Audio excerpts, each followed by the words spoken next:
2022년 새해에도 하나님의 평강과 안정케 하심이 함께하길 기도드립니다. 우리는 새 것, 새로운 것이라는 말을 듣게 되면 그것에 대한 설렘 또는 기대라는 단어를 쉽게 떠올립니다.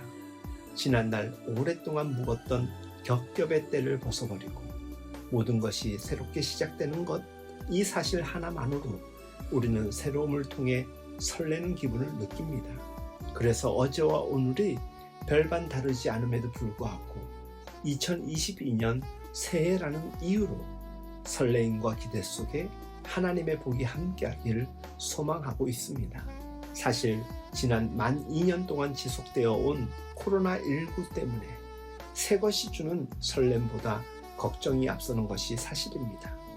모두가 코로나가 가져온 경제적 어려움, 관계의 어려움, 자녀 교육의 어려움 등의 문제들로 힘들어합니다.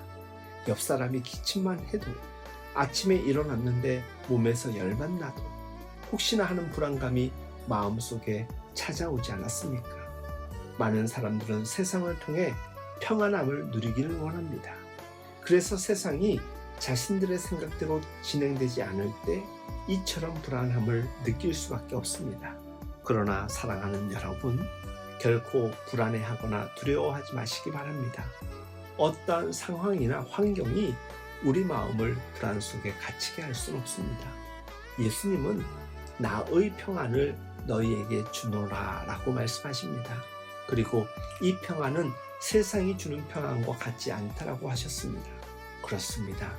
참된 평안은 세상을 통해 얻는 것이 아니라 오직 예수 그리스도만을 통해 누릴 수 있습니다. 그렇다면 참된 평안을 누리기 위해 우리는 어떻게 해야 할까요? 우선 하나님이 항상 우리와 함께 하심을 굳건히 믿어야 합니다. 하나님은 우리에게 보혜사 성령님을 보내신다고 말씀하셨습니다. 이 말씀은 무슨 의미입니까? 바로 하나님께서 우리와 함께 하시고 우리를 지키시며 인도하신다는 말씀입니다.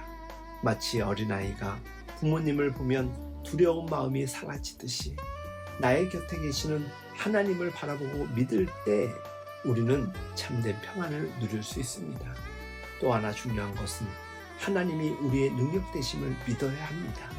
성령님은 우리를 가르치시고 말씀을 깨닫게 하십니다. 단순히 지식적인 깨달음을 의미하는 것이 아닙니다. 우리가 그 말씀을 믿고 깨달을 때 우리 가운데 하나님의 능력이 나타납니다. 사도행전 1장 8절은 오직 성령이 너희에게 임하시면 너희가 권능을 받고라고 증언하고 있습니다. 분명 하나님은 우리가 어떤 상황도 이겨낼 힘과 능력을 주십니다. 우리가 잘 아는 사도 바울은 감옥에 갇혀있는 상황에서도, 풍랑이 이는 바다 한가운데 배 안에서도 불안해하지 않았습니다. 도리어 그 안에서 하나님을 찬양하였습니다. 그 이유가 무엇일까요? 바울이 긍정적이고 강한 마음이 있어서일까요? 아닙니다. 바로 하나님이 주신 능력이 사도 바울에게 가득하였기 때문입니다. 주 안에서 사랑하는 여러분, 예수님은 우리에게 말씀하십니다. 평안을 너희에게 끼치노니 곧 나의 평안을 너희에게 주노라. 내가 너희에게 주는 것은 세상이 주는 것과 같지 아니하니라. 너희는 마음에 근심하지도 말고 두려워하지도 말라 말씀하셨습니다. 새롭게 시작되는 2022년 설 명절 아침입니다. 여전히 우리의 앞길은 불투명하여 기대보다 걱정이 앞설 수 있습니다.